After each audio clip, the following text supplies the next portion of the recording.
Okay, everyone, this is another one that's not really fun. This incident actually happened last week, January 9th, Sunday at 12:45 a.m. So in my head, that's really Saturday night.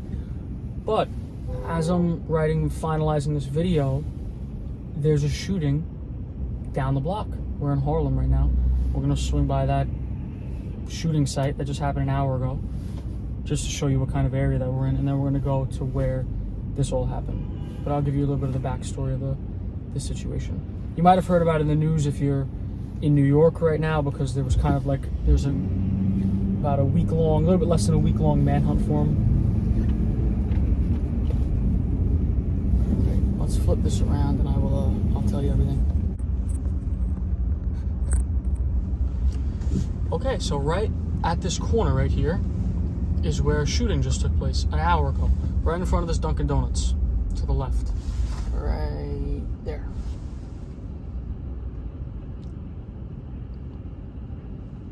You can see it's still taped off.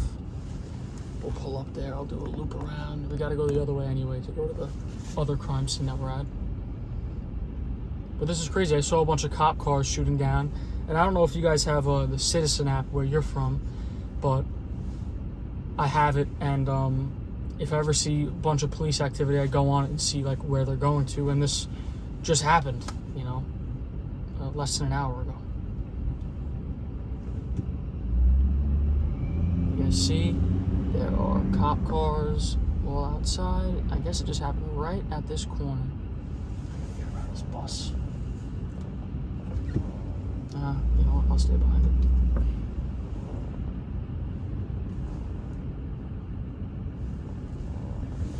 Don't have the time. The light's gonna turn. Right there across the street. I'm gonna make a U-turn. Hopefully no one bothers me. I don't think I will be bothered. I'm not gonna get out and bother like an active crime scene right now, but I will swing by it very slowly for you.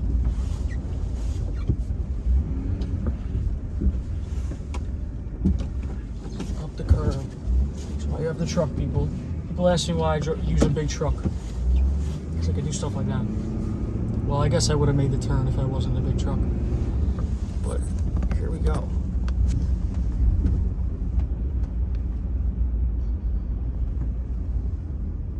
I mean, you see the caution tape? There was just a shooting here. New York City, baby. Oh, wow.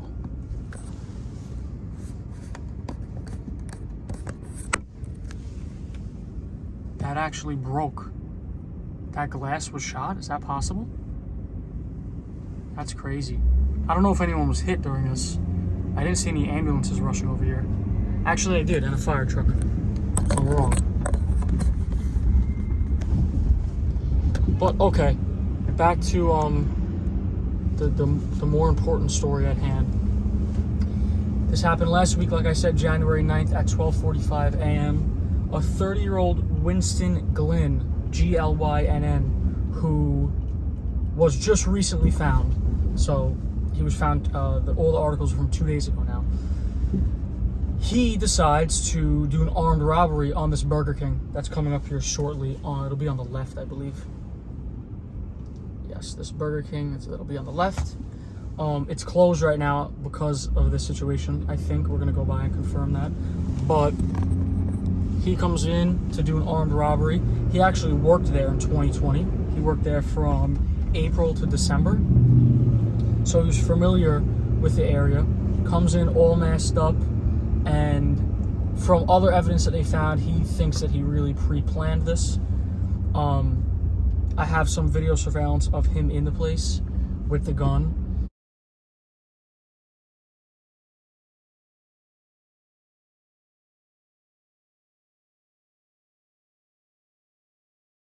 He's aiming the gun at them. He demands some money. The 19-year-old at the register, whose name is Kristal Bayron-Nieves, I believe I'm pronouncing that correctly. I don't want to mess that one up. She gives him $100 out of the register, and he's demanding more money. He's also arguing with the customer in there and the manager, and he pistol whips the manager and one of the customers, actually knocks 2 teeth out of the manager's mouth.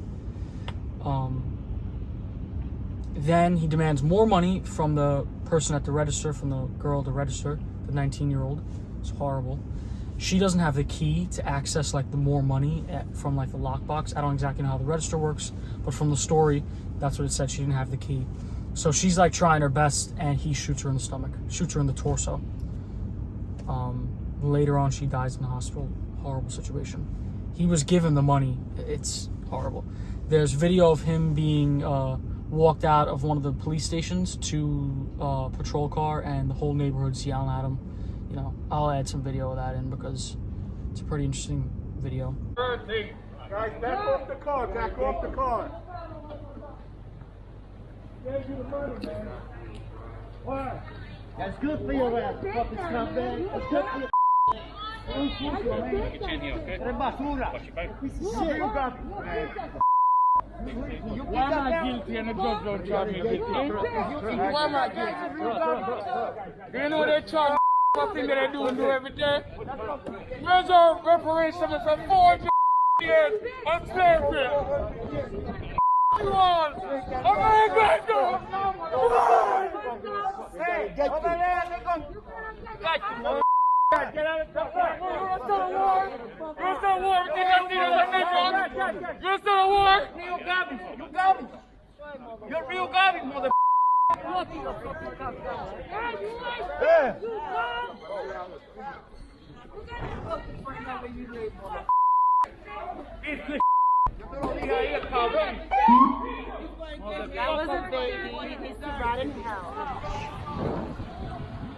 But yeah, it's horrible.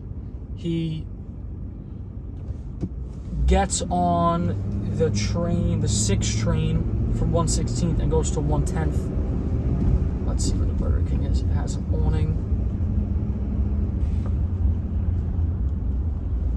Oh, right there on the left. Well, I'll do a U-turn, but it is right there.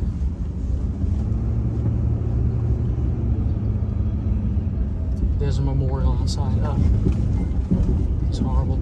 I don't know if I even want to get out of my truck for this. We'll see when I pull up.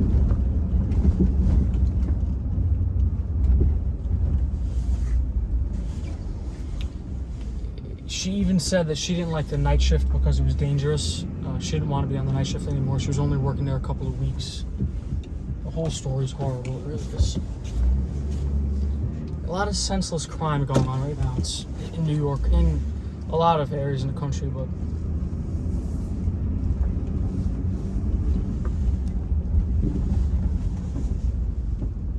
so yeah, he gets on the train, which is right there to the right, the subway. You'll see when I pull up to this corner. Well, actually, there's one on the right and one on the left.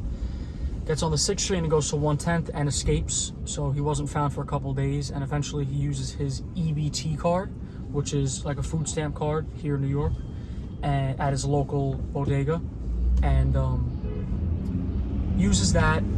So they are able to track where he was, and they tracked him back to a Days Inn by JFK, which they converted into a homeless shelter. I'm not going to get out of my truck. I don't want to disturb anyone who's mourning the loss of maybe someone they knew. But yeah, they tracked him back to a Days Inn. Like I said, that was converted to a homeless shelter, and picked him up there.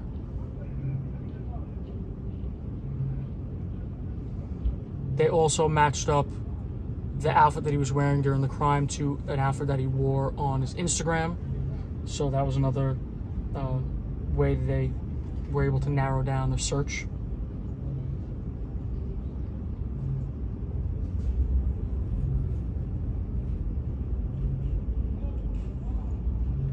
Even stole the manager's phone before fleeing. This is horrible.